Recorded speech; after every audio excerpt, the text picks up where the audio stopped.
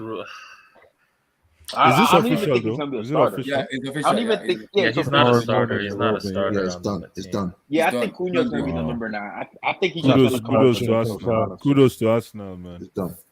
But Done. it's So a very good It's signing for 55 Arsenal. Honestly, million. I love this finish move up with because pounds. let Victor finish up. Arsenal are gonna go up in quality, man. 55 Yeah, million yeah, pounds. For Victor sure. finish Because up. All in. it's a very good signing. Like they got him for 45 million euros, Close to 50 55 million. right? 55 million. 55. Okay, 55 million, right? So All that's in. a very Yeah, all good in. signing for Arsenal. Yeah, So more, that's market value. they need more goals, yeah. Yeah. Because I mean, you had Nikitalia and what's the other guy, Lacazette, in front of goals. I mean, it was not consistent enough. So now you're gonna have Martinelli, Gabriel Jesus, Saka to an extent. Maybe Nikitalia might start popping off. I don't know. He got the number 14 now, so I don't know. But it's a very good signing for Arsenal. They're trending in the right direction. Arteta is Arteta is cooking, but if you're expecting Arteta's getting a lot of backing, by the way. Like he needs to deliver. That's what he needs to do. But can So you Blue don't Eyes, say when you go against Pep and Klopp, can you? No, he has to deliver now. Come on. But He's how? getting How do so you do much it back. when you go against At least Pep and just Klopp? no, but honestly, we know that they're not going to catch Liverpool or City. Like they just have to be comfortably a top 14 this season. Okay. Like comfortably. And then You go have far into Conte. Europa. Spurs are as well. spending money too, though. Spurs are flashing cash too. Blue Tosin, Eyes, I'll come to Cap. Blue Eyes.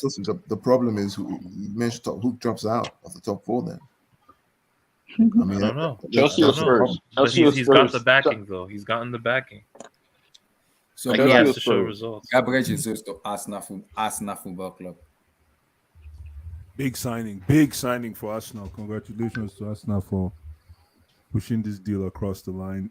Very versatile player. Even though he doesn't want to play number 9, he can play 9, he can play 8, he can play 10, he can play he can actually play 6, not 6, sorry. 8, Right 10, and left wing. Right 8, and left 10, wing. 9, and then right and left wing. Absolutely, yeah. So he's a hustle guy. He's a hustle merchant. Very good signing for Arsenal. I think he's a perfect replacement for Lacazette. I think he'll connect amazingly with Odegaard because he's kind of a pillar way player, that kind of dazzy player like Odegaard. So I think he and Odegaard will definitely make an exciting partnership up front right there. And I'm really gutted that we didn't close in on. We'll talk about your Jesus. voice soon. Relax. Don't worry. No, I mean I'm just gutted that Tuchel Chelsea. wanted Sterling over him. Okay, good. We'll talk about him soon. Don't worry. So Okay, no, but Carl. congratulations to Arsenal and yeah. Carl, Gabriel. Yeah, See, yeah, Carl. so- Before I Yeah. come to you, some Arsenal fans has been tweeting me. That have been tweeting me on Twitter. Have been telling me, I can guarantee you score 25 goals in Premier League. I said, excuse me, relax. I've watched Gabriel Jesus. I don't think he scored 25 goals. I'm sorry. And I told them, if Mikel Arteta does not make a top for this season, it should be sacked ASAP. I'm serious. That's what I told the Arsenal fans. Wait, You can Abdullah, sign so this you're saying player. Chelsea? If you can Abdullah, sign this so you're player, saying Chelsea's gonna finish in the 5th position then? Chelsea's gonna drop out of the top 4 then?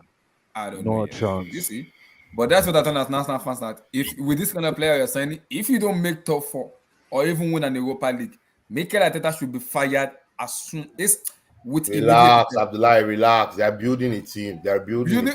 Okay, Carl. Yeah. Yeah. Jesus, I mean, listen, I like this kid. I've always liked him. I thank him for what he did for us. It's still have more He time got to the do 100 it. I have more points, time to do it, don't worry. the many Champions League goal. He's a hard worker. I mean, I'd rather keep him than get Sterling. Put it that way. That's how much I like this kid. I wish him the best at Arsenal, frankly. I wish him the best. I hope he does well. Will he give Arsenal 25 goals? I don't see it, man. I don't. I think he'll get his 15, maybe 20, maybe 18. But That'd be nice, Kyle, saying 20, man. That'd be nice, saying 20. Yeah, that's even a stretch, right? Because I mean, Jesus is he a number 9 out and like striker? Not really. He can play wide left. He can play wide right. And it's unfair to compare him as a 9 because he's coming after Aguero, right? How do you replace Aguero? Exactly. It's always going to be a hard ask. He's almost like the filler before the next striker comes, which is what happened with us. But I wish him all the best, man. I really do. So for me, Jesus would probably fit Chelsea more than Arsenal. Just because because Tuchel wants to play with dynamic wingers, and he would have been perfect for Chelsea. He would be in my opinion, a better fit for Chelsea than Arsenal. Saka, we don't know what's going on with his contract. He may end up leaving. I mean, Nketiah really is not really a top 4 striker. You got Martinelli, can't stay fit for Toffee. Emma Smith-Rowe is a kid who's trying to figure out himself. You know, the back two, Gabriel and whoever else, are not good enough to play top 4 football, in my opinion. Tierney's okay, get injured. The guy from Japan, the right back, is not good enough to play top 6 football. Frank Arteta is a good manager, but he's not a top 4 manager.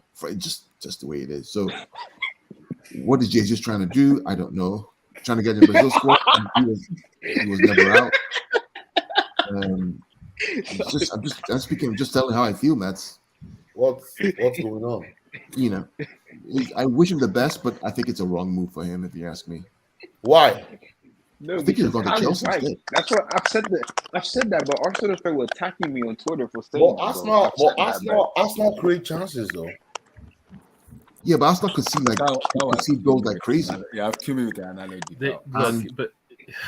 I mean, and frankly, let's be real here, right? Arteta I want to just put it out straight, right? Arsenal has a bunch of attacking midfielders. Yo, what's that in the background? Yeah, who's that? Somebody swimming? Or somebody bathing? Somebody showering? What's going on? Someone's in the background. Yeah, I hear it too. Okay. I mean, so my argument is I look at it from a perspective of, okay, what are you trying to do, Arsenal, with Gabriel Jesus? Are you trying to crack the top 4? Play him strictly off the left. Look, Yeah, I know Wilton said Martinelli, bruh. Like, that's the good news. They've upgraded on Martinelli's a bum to me, bro. Just a head down. No. But Martinelli's like just runs around like he's so bad. Crack the top 4. Look, let's think about this for 1 minute. Now they got right? De Jesus. Let's think about this for 1 minute, guys. Right. So you got Haaland at City. You're probably gonna get Sterling at Chelsea and Havertz. You got Liverpool with Salah. You got Tottenham with Harry Kane. Is Jesus gonna crack those 4? Look, you said Havertz, bro. Like Havertz is Jesus with Martinelli, Abi. No, wait. Havertz is a good player. Havertz is not moving the needle. He's not moving the needle. Gabriel, Jesus probably. Wait, you think Havertz? Okay, Havertz or Gabriel Jesus right now? I would take Havertz. Gabi Jesus for me, man. Because we have to do that. Kai Havertz is Chelsea's best player. Similar level. They're similar level. No, he's not. Similar level. No, stop. Wait, who's Chelsea's best player? Who's Chelsea's best player? Kai Havertz. N'Golo Kante. What? No. No. Kai Wait, guys. Hold on. Let's analyze this, right? Chelsea's best player is Reece James. Especially not this season, not Kante. Wait, let's analyze the front 3 of the top 6 teams, right?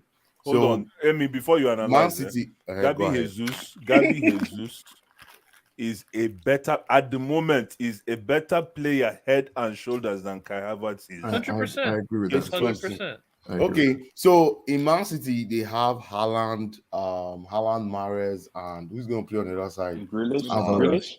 Alvarez. Okay, they have Alvarez, Haaland, and Mahrez. Really, you're gonna integrate Alvarez in the starting 11 now? Wow. Oh yes, I think Alvarez starts. You don't see that guy. That guy is a beast. He's a beast. The guy scores for fun. Guys. Wait, so you're gonna play 4-4-2 or 4-3-3? No, they're gonna play 4-3-3. I don't know what. See, Pep told us this season we'll find out he's a genius.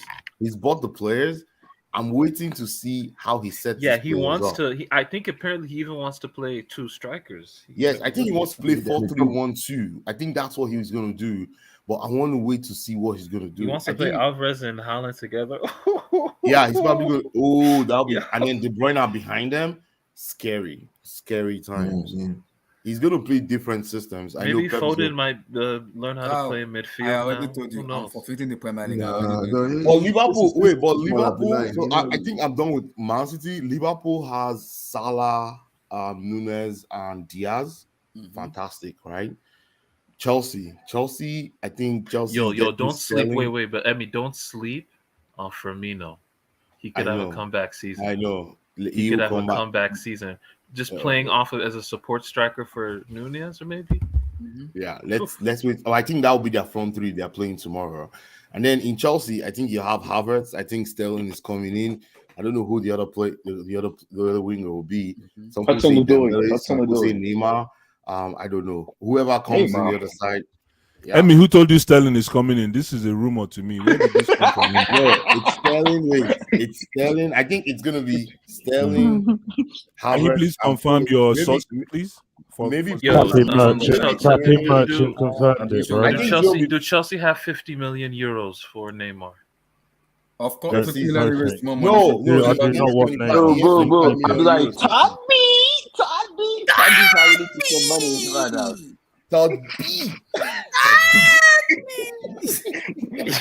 What's wrong with y'all? So I think for Chelsea, I think we're straight. For Spurs, we have Kane, Kulusevski. Yo, Spurs has something. Spurs I just saw the news now, guys. I just saw the news now. Harry Winks to Everton, Richarlison to Tottenham Hotspur. Wait, they confirm it. Did Fabrizio just confirm it?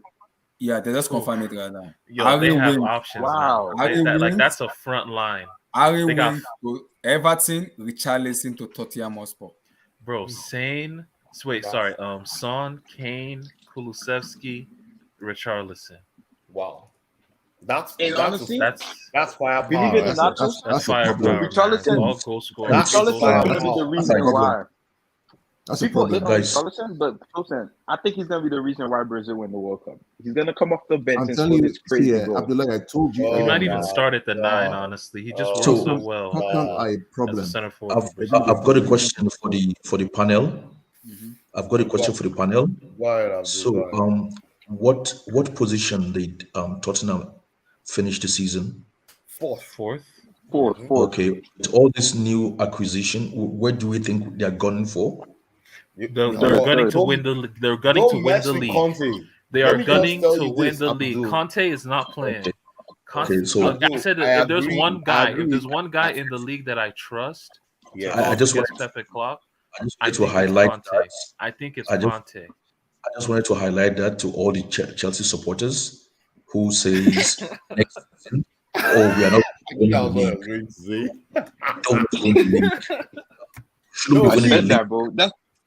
I agree with Tosin because if there's someone that can win this league and knows how to win this league through the back door, it's Antonio Conte. He's done it before with a team that had no reason to even be top 4.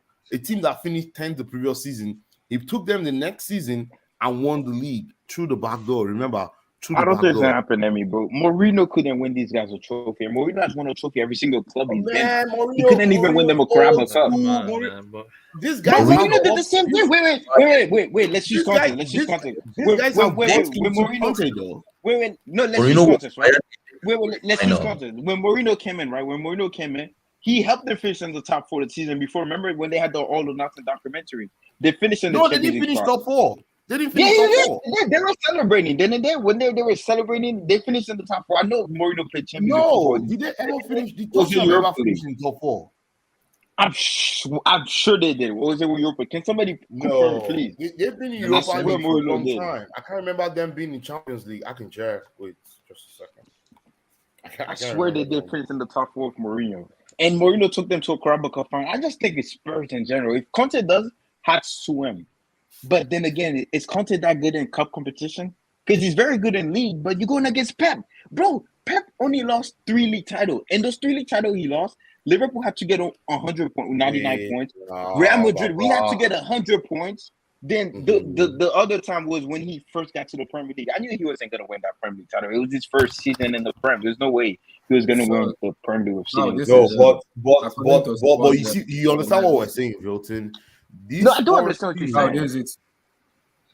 Richarlison has told close friend that he wants a move to Tottenham. Man, those are bumps. Who's this watching guy? that. This is Fabrizio. Spurs. Yeah, What the hell what's is this? Fabrizio Romano? I thought this guy said Fabrizio Romano, bro. I thought you said what is this Fabrizio sport, bro? tweeted these things. Yeah, Oh Fabrizio my said God, it's Abdullah, between. you Fabrizio killing said me, man. it's between. Wait, You Fabrizio said killing me. it's between Tottenham Hotspur You killing me. and Chelsea. But he said it's between because Tottenham wants to do like a swap deal. Abdullah, Everton wants Harry Winks. Did you see that Twitter handle? It's called the Spurs word.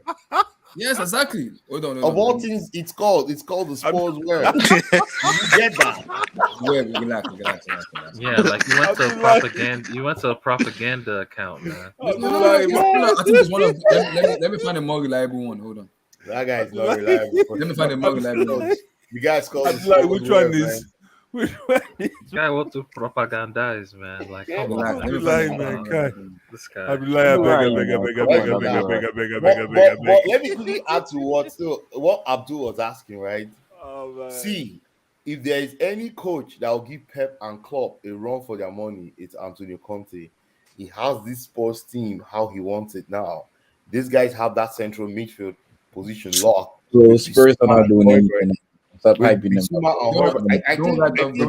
See.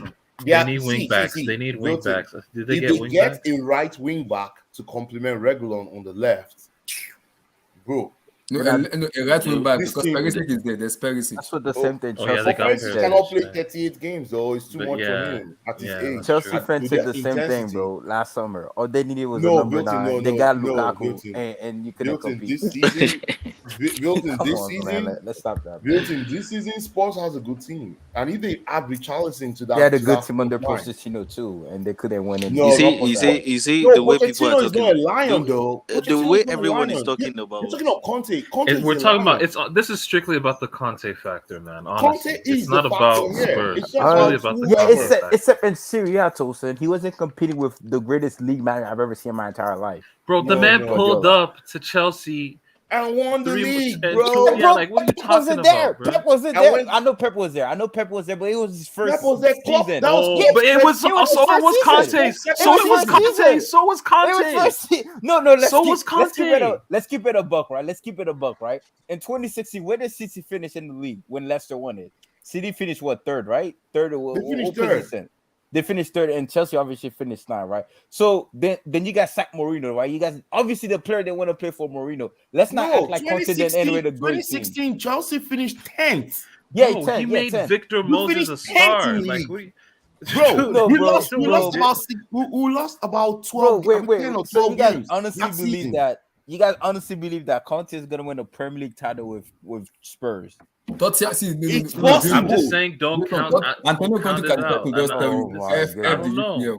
I'm Wilton, Is being Calvin Because of here, bro? Conte. It's Kyle, because what of do you think Conte. as a CC fan? How confident Because are it's you Conte. that Conte is gonna challenge you Wilton, guys? you don't So, understand this guy called Antonio Conte. You don't. there's one team that took points off Liverpool and City this season. That was Tottenham, yeah. Yeah. So I worry about that. If they get consistent, they could be a problem. They could be a problem. They could if they get consistent, but that's the problem. Will they be consistent? If they are, If they get it could be a problem there. Richarlison and they add a right wing back to that team, bro.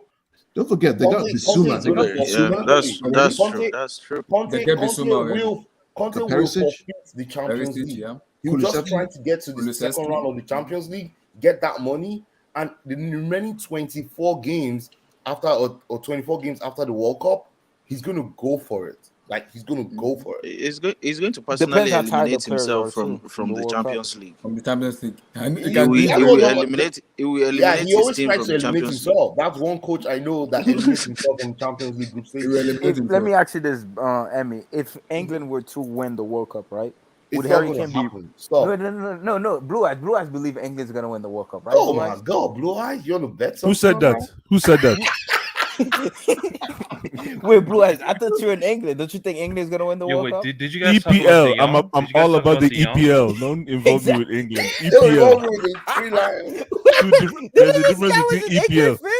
Wait, Blue No, Eyes. I but swear Blue Eyes, you love the England, EPL, bro. No, EPL. the- Die hard EPL fan, Wait, man. Die the hard. result of the EPL is the three lions. Yes or no? Yeah, Blue The Eyes. three lions You go for love the EPL. England, No, bro. no. If you want to look at it that way, obviously yes, and does it mean that the Three Lions are not using products of the EPL to grow in what they're doing. So they're using all kinds of EPL products, products. Let's move on. You know, ice Mounts. I swear, Emmy Abdullahi. I swear this guy this guy used to push England agenda, bro. Like all the no, of course, no. The EPL agenda that hasn't changed. No. England, that hasn't changed. The national team, no. You think they're gonna win it? You said they're gonna win it. I remember you said that. You said they were gonna win the World Cup in Qatar. England has not scored. England has scored only one goal in their last four.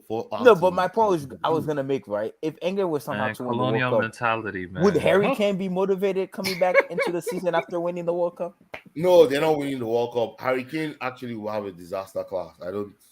Okay. Maybe that's why they're going for Richarlison because Harry Kane carries. So, Blue Eyes. So this coming week, Chelsea will send a new offer for Raheem the Dream, Raheem Sterling. Raheem the Dream. Please, it's not the Dream. It's better. Wait. Do you know who Hakeem the Dream is? Please don't put this guy with the Dream. That's not my favorite started this player of all time. They're putting Raheem the Dream. You know who Hakeem the No, stop. The Dream Shake. But you know it's crazy though. So Blue Eyes, according to Fabrizio himself, he said this coming week Chelsea are preparing a new bid for Raheem Sterling for Manchester City to get him. After Gabriel Jesus has left, Sterling is the next person to leave Manchester City. So, Blue Eyes, your take, Raheem Sterling. And where do you think he's going to fit in? Where do you think he fits in this team? Can you hear me? You can hear you. Yeah, man, I'm excited. I'm absolutely excited if this signing ever happens. Definitely the profile that we need. I can't repeat myself enough. Like I've always said, we don't have a hunter type personality in this our attacking side. So Raheem Sterling will definitely add that difference. Does he replace Hazard? No. We're not looking to replace Hazard, though. Who is saying that? We've never replaced Hazard since. Exactly. And Raheem Sterling is far from Hazard. It's not even that. He's comfortably better than any of your attackers. Head and shoulders. Not only that, this guy he knows how to go looking for his own food. He's a hunter, man. He knows how to go looking for. He knows how to go looking for his own food, man, and he can win penalties. That Jamaican, bro. That Jamaican DNA. He can win penalties, man. And man, listen. I don't know that barbecue chicken, man. This guy's head and shoulders better than Hazard. This guy's head and shoulders better than Mount. You said this guy's better than Hazard? Of course. No, come on, man. Yes. No, stop. Havertz. Did you say Havertz? No, Hazard. Havertz, not Hazard. Hazard. I fear for you, man. No. I was about to come into that team and no, Havertz. Sorry, what am I saying? Havertz. I'll try to get the alcohol you're drinking. No. Head and shoulders better than Havertz. Head and shoulders better than Mount. Head and shoulders better than Hudson-Odoi. And Blue Eyes, should I give you one? There's this stat I saw today about Raheem Sterling. He's like in Pep's every club Pep has been to. I think he's the third highest goal scorer that he has. Can you imagine Messi and Lower? Behind Messi and Lower? No. Behind Messi, in goals and assists, both goals and assists. I think his goal. I'm sure even in goals, he's like number 3. How many people have scored like a number of goals that they have scored? And it's funny. Hold on. And then one last thing before I finish. Carl. Let me just start. Is that if this guy could finish his dinner, he will be the highest goal scorer. Yeah, sure. He is disgracefully wasted, and he's always in the right position. I just wanted to say something. Go ahead, boys. I wanted to say something. I remember 3 months ago. To the point where in the Wolves game that De Bruyne scored 4 goals. Foden passes guy a ball, point blank range in front of the keeper. He misses it, uses his blockers to hit the post. Foden throws his hand up in anger. So the frustration is in a big game, yes, he will create for you. Even the Foden is not serious. But he misses what he misses. Jesus, Lord. It's like, dude, what are you thinking? Carl. My last thing is that 3 months ago, Carl and I had a very intense debate about Rah! and Carl thought I was hold on. And Carl thought I was drinking Omo. He thought I was drinking Omo water when we had that debate. But I haven't changed my position now. And no, I know you haven't changed your position, but 3 months later, guess who is in our pipeline? No, but Blue Eyes. No. What was my position? Yeah, I said that. I'd like to know what was Carl's position on Raheem Sterling. He can go. He can go. Why? No, but that's not what Carl was saying. No, Carl. That's not what we said 3 months ago. Carl, remember what that debate was? The debate was that Raheem Sterling will not fit Chelsea because he misses chances. True. Yeah. But that was what you were saying about Raheem Sterling. But Blue Eyes, I'm telling you, I watched this guy live. I've watched him probably more than you have watched him in the past couple of years, right? I know this guy in and out. I'm telling you, there will come a point with the Chelsea fans, like you did for Lukaku. This guy will miss chances. Like, what the hell did he sign? No. You're missing the point. Hold on. He's right. He's honest. Blue eyes. Let me ask you. Make a line, right? Okay. City fans are generally patient with this guy. We are patient with him, right? We understand Raheem. When he misses, we say, don't miss again. Okay, try the next one. But Chelsea fans are not that patient. And we don't get that many chances. And my problem with him is that he is going to miss some big moments. Then I give me Timo Werner vibes, bro. No, that's okay. He's the same kind of player. Listen, no, guys, guys. You see, you see, this is where we. This question is in my heart very soon. This is where we meet to part ways. Listen, I will take the chances that Raheem Sterling misses than the chances that any of our players miss currently right now. Okay. I tell you right now. Let me ask you this question. My argument to you, Blue Eyes.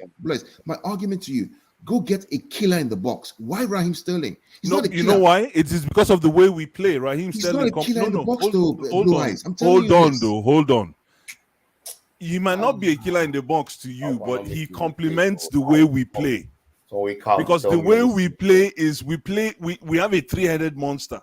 And if we have the guys on the wings like Raheem Sterling that can find opportunities for us, Blue Eyes. He's part of the three-headed monster. But listen, Carl. Remember when we were having that debate? Who could ever believe that Chelsea was going to be talking about Raheem Sterling today? It's a mistake. I'm telling you, it's a mistake. Mistake for what? Wow. Oh, Blue Eyes. Okay. No, well, Blue Eyes, let me ask you a question now. Okay, Carl, wait. Let me the same way Arsenal signed Jesus is a mistake. If you got Jesus, it's even better. I'm telling you, man. Just because Mr. A divorced his wife doesn't mean the next man is not going to marry her. Look, that's true. But let me ask this question. Let me just ask this question real quick. Let me ask this question. Blue Eyes. If Chelsea only put Raheem Sterling into the equation in our forward line, does that improve our goals and chances created? Absolutely, but Raheem Sterling is not the sole target. But it does improve our overall attacking impetus. So how many goals and assists are you putting on this guy's head this season in 60 games? In 60 games, he can you know what? EPL goals 10 and 15. Can you do 10, 15? Can you do 10 I was gonna give him about 15 goals in the EPL. Yeah, in 38 games. Yeah, roughly. I'm giving him probably about 5-6 assists, and then penalties created, maybe about 15 to 20. Penalties created. Penalties won. Penalties won. Goodness. Bro, so let me get this shit. You willing to buy, how much did you guys bid for him? 45. So you're gonna spend 45 million euros for a guy to create loads of penalty for you, man. See, guys, I understand what Blue Eyes is saying. I understand what Blue Eyes is saying. No, so see, I'm going to tell you guys. I think Pep is. I think Pep personally. I really love it. No, I'm just impressed with our scouting team. The fact that my what you say right now echoes in eternity. Yeah. I can't believe King Black. Go ahead, King Black. Go. King Black, go, man. Yeah. I feel like this Pep is taking a gamble, a serious gamble. It's not a gamble. It's a big gamble. It's a big gamble. Let me tell you why. Let me tell you the gamble he took, right? Champions League final against Chelsea. Why didn't Fernandinho and Gundogan play? Fernandinho and Rodri Oh my goodness! Are we back to this argument? I want to explain. He's got Sterling played, right? He started. I want him to give me. Let him give me. I'll tell him my.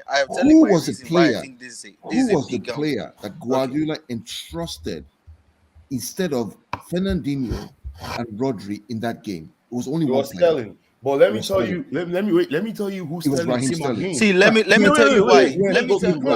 In a press conference, Pep said specifically when he said Sterling's not getting, he said, I played him in a final instead of those two guys.